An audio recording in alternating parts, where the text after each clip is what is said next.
And welcome to the channel Jai study. My name is Priyanshu Dubey. Sunday को generally मैं video डालता नहीं हूँ, लेकिन कुछ बच्चे वेट कर रहे होंगे जिन्होंने महाजनपद का पहला भाग देख लिया है, महाजनपद का दूसरा भाग देख लिया है, वो तीसरे भाग की कोशिश में होंगे कि दिख जाए तो पढ़ लें। तो उनके लिए मैं ये वीडियो डाल रहा हूँ, उनके लिए नहीं डाल रहा हूँ जो सीधा छलांग मार के तीसरे पे कूद गए हैं। अभी अभी ये इन्होंने वीडियो देखा और खोल के बैठे, संडे आज देख लेते, मज़ा आएगा।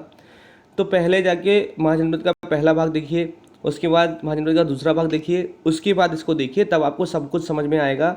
मैंने बहुत सरल शब्दों में महाजनपद को समझाया हुआ है, बाकी आपकी मर्जी, आपका भविष्य मेरा नहीं है। तो ये देखिए, मैं ये वीडियो आपको मैंने कहा था, वादा किया था कि मैं मैप में दिखाऊंगा, तो मैप में आपको दिखा रहा हूँ। ज़्यादा लोड नहीं लेना है। जो लोग महाजनपद का पहला और दूसरा भाग देख चुके हैं, ज़्यादा लोड नहीं लेना है, बस एक बार आँखों में इसको बैठा लेना है और कुछ नहीं करना है। बैठा लीजिए। मैं क्यों दिखा रहा हूँ मैप? देखिए, मेरे मैप दिखाने का मतलब क्या है, मकसद इतना है कि आपको एक बार ये दिख जाए कि हाँ, मुझे कम्बोज और गांधार नहीं दिख रहे हैं भारत के अंदर कहीं पर भी। ठीक है, कम्बोज और गांधार मुझे बाहर दिखाई दे रहे हैं, भारत में नहीं दिख रहे हैं मुझे। हाँ, काशी दिख रहा है, और मुझे काशी में ये काशी मुझे दिख रहा है। काशी में मुझको ये पता लग रहा है कि काशी जो है कि मगध और कोसल के बीच में है। दिख तो रहा है काशी, लेकिन मगध और कोसल के बीच में दिख रहा है। ठीक है, हाँ, काशी दिख रहा है, तो काशी के पूर्व में अंग है और पश्चिम में वत्स दिख रहा है मुझको। तो मेरा बस इतना मतलब ये मानना है कि एक बार अगर ये आँखों में समा लोगे आप, तो ये भूलोगे नहीं आप किसी प्रकार से। ठीक, ज़्यादा मेहनत नहीं करनी, लेके मतलब बना रहे हैं बिल्कुल नक्शा। तो अब अगर नक्शा आपके पास वो 2 रुपये वाला जो 1 रुपये का नक्शा आता है बनाया, तो इसको लिखिए, वरना अपने हाथ से बना के लिख सकते हैं तो लिख लीजिए, ज़रूरत नहीं है। वैसे इसको बस देखना है 2-3 बार, 3-4 बार देख लीजिए। मेरा गारंटी है कि आप ये भूलेंगे नहीं, आपको याद हो जाएगा। अगर मान लो क्वेश्चन पूछ ले कि कौन सा भारत में नहीं है, तो आप कम्बोज, तुरंत आपको नज़र चली जाएगी कम्बोज, ये पहाड़ दिख रहा है हमको।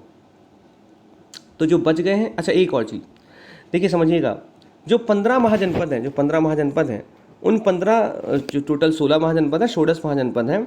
तो ये 16 महाजनपदों में 15 महाजनपद तो विंध्य पर्वत के उत्तर में हैं, एक महाजनपद विंध्य पर्वत के दक्षिण में है। ठीक है, कौन सा एक महाजनपद है? तो मैं छोटा कर देता हूँ हल्का सा। देखो, आपको दिख रहा होगा कि 15 महाजनपद तो उत्तर में दिखाई दे रहे हैं पूरे, देखिए सब सारे के सारे उत्तर में हैं। लेकिन एक महाजनपद है जो दक्षिण में दिख रहा है आपको, और उसका नाम है अश्मक। अश्मग या अश्मक, आ श म और का, आधा शाह और माँ का, अश्मक। ठीक, ध्यान रखिएगा। सिर्फ क्वेश्चन इतना पूछता है कि वह अकेला महाजनपद जो दक्षिण भारत में है, उसका क्या नाम है? तो याद रखिएगा, दक्षिण भारत में अकेला महाजनपद है अश्मक। दिख रहा है आपको अश्मक? मैं पेन चलाता हूँ, अकेला महाजनपद है अश्मक। ठीक, गोदावरी क्षेत्र है अश्मक। अश्मक को याद रखिए, अगर क्वेश्चन पूछ ले अकेला महाजनपद तो दक्षिण भारत में है, तो आंसर है अश्मक। इसकी कैपिटल याद कर लीजिए, याद ना हो तो भी कोई बात नहीं। इसकी कैपिटल है पोटली या पोटन या पैठन, तो ये इसकी कैपिटल है। ठीक है, जनरली कैपिटल नहीं पूछी उसने अब तक, जो पूछा है, जो मैं बता चुका हूँ वही उसने पूछा है। ठीक, तो नवा भी क्लियर हो गया। अब चलते हैं आगे। देखो, आपको दिख रहा होगा मत्स्य, ये दिख रहा होगा मत्स्य। 2018 में पीछे ने क्वेश्चन पूछा, या 2019 में पूछा कि बताइए ये मत्स्य मतलब अकेला महाजनपद जो राजस्थान में है उसका नाम बता दीजिए। तो मत्स्य राजस्थान में है, जयपुर, अजमेर। तो ये याद रखिए, मत्स्य महाजनपद की कैपिटल है विराटनगर। ठीक है, मत्स्य की कैपिटल है, राजधानी है विराटनगर। ठीक है, विराटनगर। मत्स्य की कैपिटल है विराटनगर। मछली जो वेल मछली बहुत बड़ी होती है, विराट होती है। तो मत्स्य याद कर लीजिए कि वेल मछली है, बहुत बड़ी है, विराट है बहुत, तो मत्स्य की कैपिटल है विराटनगर। ठीक है, मत्स्य याद रखिए मछली, और वेल सबसे बड़ी मछली है, तो याद रखिए विराटनगर। विराटनगर इसकी राजधानी है, विराटनगर। ठीक, इसके बाजू में आपको दिख रहा होगा सूरसेन, तो याद रखिए सूरसेन की कैपिटल है मथुरा। मथुरा। ठीक है, जितने सुर वाले लोग हुए, सूरदास या जो भी हुए, ये जो कृष्ण के भक्त हुए, तो सूरसेन लिखा है, तो सूरसेन से सूरदास याद रखिए। कृष्ण वाले सब लोग हैं ये सारे, तो ये कृष्ण का संबंध मथुरा से है, तो सूरसेन की कैपिटल है मथुरा। ठीक है, याद रखिए। अब आप हम लोगों ने 10-11 कर लिए इस टाइम। और याद रखिए, हम लोग मगध कर चुके हैं, काशी हो चुका है, मल्ल, वज्जी, अंग, कौशल, यहाँ तक हम पहुँच चुके हैं। ध्यान रखिए, चेदी आपको दिख रहा होगा, चेदी, तो याद रखिए चेदी की कैपिटल है शुक्तिमती। बुंदेलखंड का क्षेत्र है चेदी में, याद रखिए। हो सकता है आपसे पूछ ले कि चेदी का क्षेत्र कौन सा था, तो बुंदेलखंड क्षेत्र है, तो याद रखिएगा चेदी की कैपिटल है शुक्तिमती। शुक्तिमती, शुक्तिमती, चेदी की कैपिटल है शुक्तिमती। ठीक है, अब आते हैं, थोड़ा सा बाहर चलते हैं। हम लोगों ने सूरसेन देख लिया, मत्स्य देख लिया, हम लोगों ने चेरी देख लिया, अब थोड़ा बाहर चलते हैं। देखिए कम्बोज दिख रहा होगा आपको ऊपर एकदम, कम्बोज ढूंढिए। कम्बोज सबसे ऊपर देखिए भारत के कोने में जाके, अगर मैं बात करूँ तो ये एरिया है नॉर्थ हो गया और ये हो गया वेस्ट। नॉर्थ वेस्ट में देखिए आपको कम्बोज दिखाई दे रहा होगा। कम्बोज के बारे में याद रखिए कि इसकी कैपिटल है कम्बोज की हाटक, राजपुर अथवा हाटक कैपिटल है कम्बोज की। ठीक, इसके बारे में याद कैसे याद रखिए, कम बोझ और हाटक, ज़्यादा कम बोझ, बोझ को कम डालो, तो बोझ जब ज़्यादा हो जाएगा आपके ऊपर तो आप कहोगे उसको हटाओ, तो कम बोझ की कैपिटल है हाटक, हटाओ, बोझ को हटाओ, तो कम बोझ की कैपिटल है हाटक। ठीक है, अथवा राजपुर।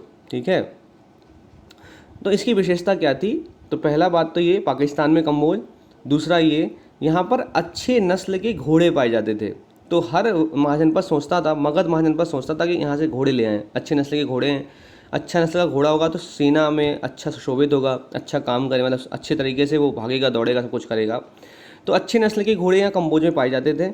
और यहाँ के लोगों को कौटिल्य ने, या फिर कौटिल्य को कहा जाता है चाणक्य, या फिर कौटिल्य को कहा जाता है विष्णुगुप्त। तो याद रखिए कौटिल्य के तीन, कौटिल्य को कौटिल्य तो कहते ही हैं, कौटिल्य चाणक्य भी हैं, कौटिल्य विष्णुगुप्त भी हैं।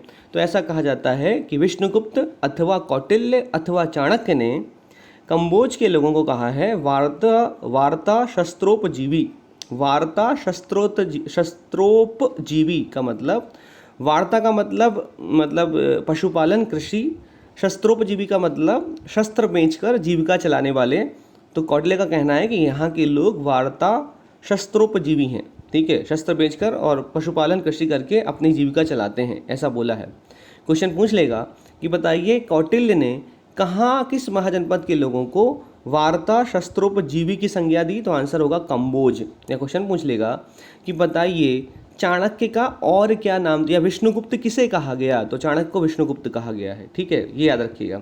अच्छे नस्ल के घोड़े कहाँ पर पाए जाते थे, तो कम्बोज महाजनपद में। ठीक, अब आते हैं गांधार पे। देखिए गांधार की कैपिटल है दो, तक्षशिला और पुष्कलावती। तो तक्षशिला याद रखिए, गांधार की कैपिटल है तक्षशिला। तक्षशिला नाम आपने बहुत बार सुना है।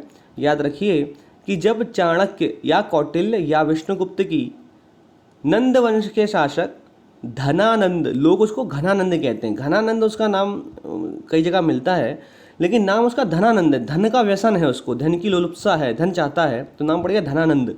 तो जब चाणक्य की बेइज्जती नंदवंश के शासक धनानंद, जो अंतिम शासक है नंदवंश का, उसने जब चाणक्य की बेइज्जती कर दी, चोटी पकड़ के खींच दिया चाणक्य को, तब मैं ये कहानी सुनाऊंगा आपको। जब वह नंदवंश में पहुंचूंगा तो एक एक चीज़ याद करा दूंगा।